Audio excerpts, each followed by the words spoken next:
Hey everybody, welcome to the program, and today I am going to go over a little bit of Proverbs 3.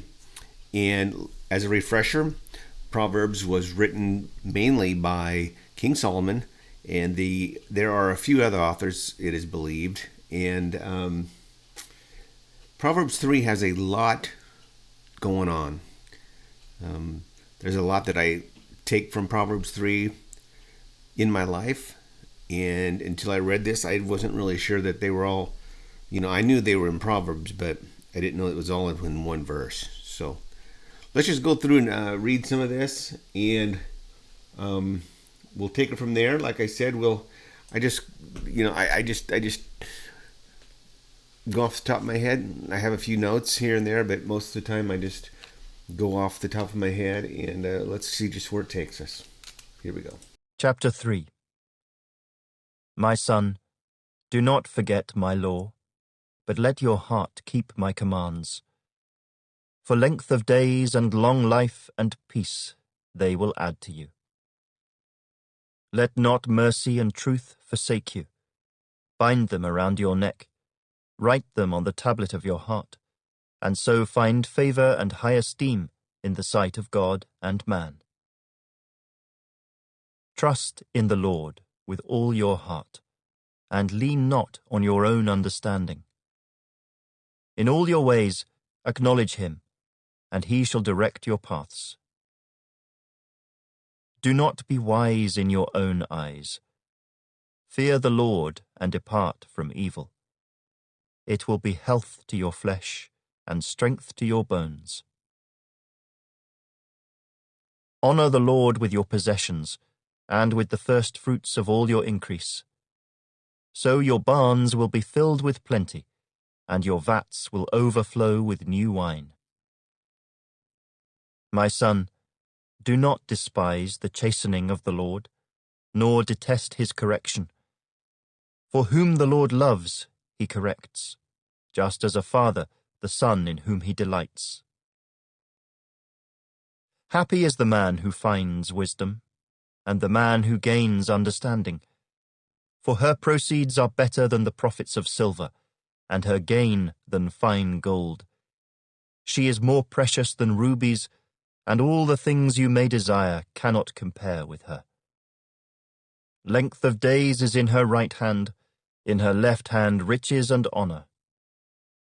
Her ways are ways of pleasantness, and all her paths are peace.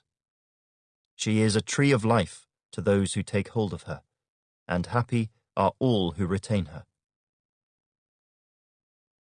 The Lord, by wisdom, founded the earth. By understanding, he established the heavens. By his knowledge, the depths were broken up, and clouds dropped down the dew. My son, let them not depart from your eyes. Keep sound wisdom and discretion.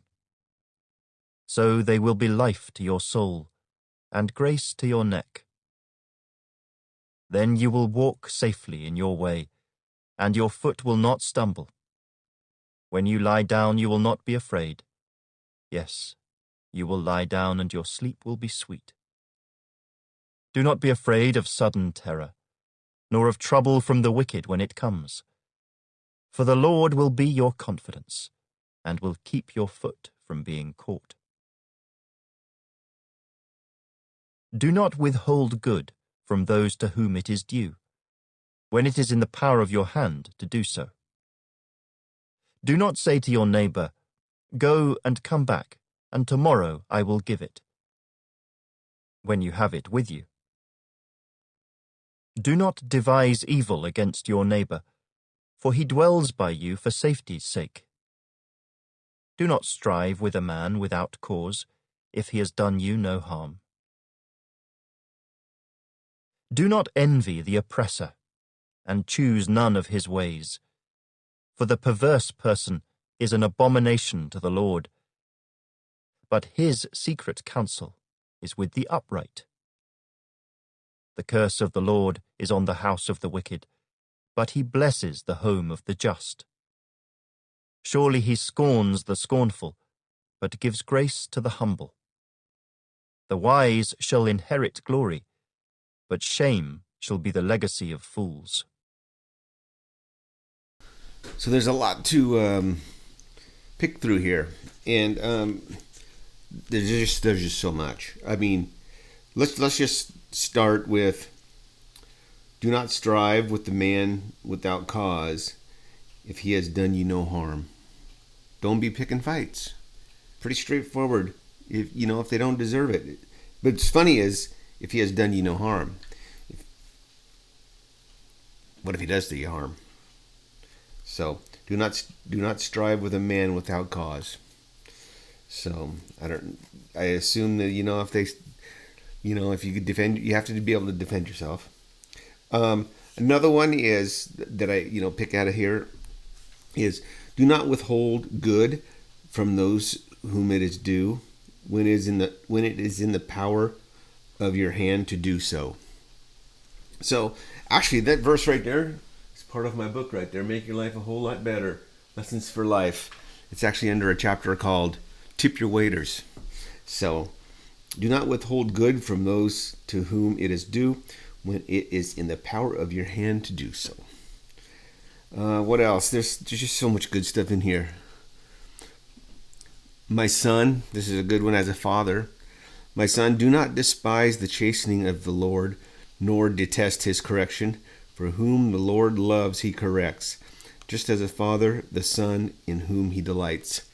And that's what I told my kids when I was disciplining them, is that if I didn't discipline you, I wouldn't love you. I mean, if I didn't love you, I wouldn't discipline you. Discipline comes and correction comes when they're small. So when they're older, they know how to walk in the way of the Lord, or walk in the ways they should, or have respect for the people they should have respect for. And if you do it young, you don't have to do it when they're older. You can't be disciplining a 16-year-old if you haven't done it his whole life up to that point. And and be serious when you do it. Be consistent, be fair and honest. And there was a time where my kids were young, and if they did something that needed to be straightened out, like if we were out in public, I would take them to the bathroom and deal with it. And it usually only took one or two times. And then I just look at them and say, do we need to deal with this in the bathroom? And they would stop. So be consistent, be fair, and be serious when you do it. That's not even the one I want to get to right now. That would be one on its own. But honor the Lord with your possessions and with your first fruits of all your increase. So your barns will be filled with plenty, and your vats will overflow with new wine. That just means give the Lord what's due to him. I mean, everything's his anyway. So make sure you give to the Lord, give to the needy, and it'll all come back to you sevenfold, says some places in the Bible, I believe. I can't quote where, but I think that's what I've read. But here it says your vats will overflow. So, and your barns will be filled with plenty. But the one I want to really get to is chapter 3, verses 5 and 6. Trust in the Lord with all your heart, and lean not on your own understanding. In all your ways acknowledge him, and he shall direct your path. That's deep. It really is, if you think about it. That's basically probably one of the best verses in the entire Bible, or how you should live your life. Trust in the Lord with all your heart, and lean not on your own understanding. In all your ways acknowledge him, and he shall direct your paths. Even when you're down in life, or things happen, and you just don't understand. You just don't understand. How could this happen? You got to be able to trust the Lord that he knows what he's doing. Because he does. He created the earth. It says here, the Lord by wisdom founded the earth. By understanding he established the heavens. Everything's his. So give what is due to him. He knows what's going on. And trust in the Lord with all your heart and lean not on your own understanding. There's no other way to deal with things sometimes in life. You just got to give it to God. It's like, in a situation where I remember, I don't know, how many Christmases ago was it? We were living in Shelley, Idaho, and we were hurting financially. We really weren't sure what we were going to do. The local store let my wife put a little Christmas tree on her EBT card. Yeah, pretty unheard of, and probably not right. And it was funny because I think the community knew that we were down that year financially. We had opened a store and it wasn't working out. I did some side work, doing some construction, and it was just, things were tight. But it was funny because, it was, I'll just tell you, it was the Latter-day Saints, the Mormons. 12 days before Christmas, they brought us something every day, just a little gift. I think it was the 12 days of Christmas, a partridge in a pear tree type thing. And each day they gave us something. And then on the final day, they gave us, the final gift and a Book of Mormon, which we didn't read or anything. It was a Book of Mormon and a video on the Mormon Tabernacle Choir. And but God took care of us. We were taken care of, and we're doing a lot better today. So we just got to get through the rough times. Trust in the Lord with all your heart and lean not on your own understanding. We kind of wonder why we moved to Idaho, or how did we even get to Idaho. But if we didn't, my son wouldn't have been married to the girl that he is, and I wouldn't have two great grandkids from her and him. They're the ones that live in Ketchikan. I got another great grandkid too, but those, they met in Idaho, and that was probably the purpose that we were there. Everywhere we've moved a lot of times.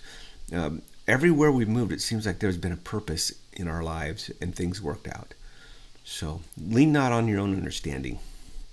So in all your ways acknowledge him, and he shall direct your paths. So anyway, that's pretty much where I wanted to go with this. So let's look at the some questions real quick. I like to answer some questions and see if I can even answer them. So I just pull some questions off the internet, and I haven't really read them yet. I just grabbed 2 or 3 of them. I kind of browse them, to see which ones I might want to get, but I've never really given them much thought. So let's see what this one is. Number 1, trust and obedience. What does it mean to trust in the Lord with all your heart? Proverbs 3:5. How can we apply this principle in areas of our lives where we struggle with control or doubt? How can we apply this principle? Just knowing that, we really have very little control of what goes on in this world. We have less control than we actually probably even know. And if things happen and you don't understand them, and you just got to give it to God and trust that he will direct our paths. You got to stay prayed up. You got to have, pray for discernment and wisdom, just as the book of Proverbs talks about. And your paths will be, he will direct your paths. Okay, now let's look at question number 2. Wisdom and guidance. Proverbs 3:13 through 18 describes wisdom as more valuable than riches. How do these verses challenge the priorities of the world today? In what ways can you seek God's wisdom daily? How do these verses challenge the priorities in the world today? Well, today's values and priorities are riches and all the things that the Bible says that it's more valuable than. Her gain is more valuable than fine gold, more precious than rubies, and all the things that may desire cannot compare to her. Her, in this case, is wisdom. In what ways can you seek God's wisdom daily? That's easy. You pray every day, several times a day. Sometimes you just have conversations with him as you're walking, to your car or something. You can also read Proverbs every day because there's 30 Proverbs. That means one proverb per day per month. Okay, one more question. Question number 3. God's discipline and love. Proverbs 3:11 through 12 speaks of God's discipline as a sign of his love. How have you experienced God's discipline in your life, and how has it shaped your relationship with him? How have you experienced God's discipline in your life? Oh, man. I'm going to go on a limb and tell a story here I haven't told many people. I used to work at a store. I won't say what store, but we had I was in my early 20s, so I was still quite naive and arrogant and whatever. Anyway, I worked in a store, and they may not have anything to do with it, but I took it this way. I worked in the sporting goods section, and in the back storage room, we had all our supplies, and we had a gun room, and that was separate. So I would go in the back storage room, take socks of all things, a pair of socks, and take it to the gun room and put them on. Because if somebody came into the storage room, I could hear them. So it'd give me a chance to stop what I was doing because I had to go through 2 doors. So I thought that was pretty wise. And I did that about 3 times. And every time I did it, I went out to my car and something was wrong with it. I remember once the headlight was broken on it, the blinker, and one time the antenna was busted off, and one time it just wouldn't start. And from that day on, or that time on, I stopped doing that. It wasn't worth it. I just knew because I was kind of raised in the church. Not real consistently, but we moved a lot then too, so we went to different churches and we didn't go to churches, but growing up I moved a lot, went to 4 different high schools, including 2 different junior highs too. So I quit doing that because I knew that it was probably God telling me I shouldn't do that, or karma, I don't know, but I felt it was God. And I just know that I can go to him for anything. So I don't know if that really relates to this, but it was God's discipline, I think, straightening me out, telling me what's right and wrong. And it may not have been, but that's the way I took it, and that's the way I feel it, and I still feel it today that God was telling me don't do that stuff. So anyway, that's pretty much it. In summary, let's see if we can find some kind of summary to... I guess in summary, chapter 3 is just full of... the whole book of Proverbs is full of wisdom, obviously. But chapter 3 has a lot of things in it that I live by. I suppose a lot of Proverbs do, and I'll get more into them as I read them and understand where my thoughts and my life has been scripted, because I live these things, but I didn't know that they were like in different sections of Proverbs or in the Bible. So, because I listen to sermons, I love listening to sermons. I love listening to preachers. At one time early in my life, I wanted to be a preacher, and I wanted to play in a Christian band. So I was kind of raised in that environment, but I've never really read the Bible all the way through, or, I'd read it for a few days and then I'd go off and do something else. So I think that's kind of why I like to listen to sermons. But do not withhold good from those whom it is due, when it is in the power of your hand to do so. That is it right there in that book. Anyway, thanks for watching. Until next time, we'll see you again. If you want to subscribe, it'd be nice. Hit subscribe and the thumbs up button or whatever is down there. And I got other videos right here or right here. And if you want to get a copy of that, Stay tuned. Hey everyone, thanks for watching. If you would like to get a copy of my book, Make Your Life a Whole Lot Better, Lessons for Life, you can pick that up at Amazon.com. Also, you can get an e-version or an audio version at lancesimons.com for free.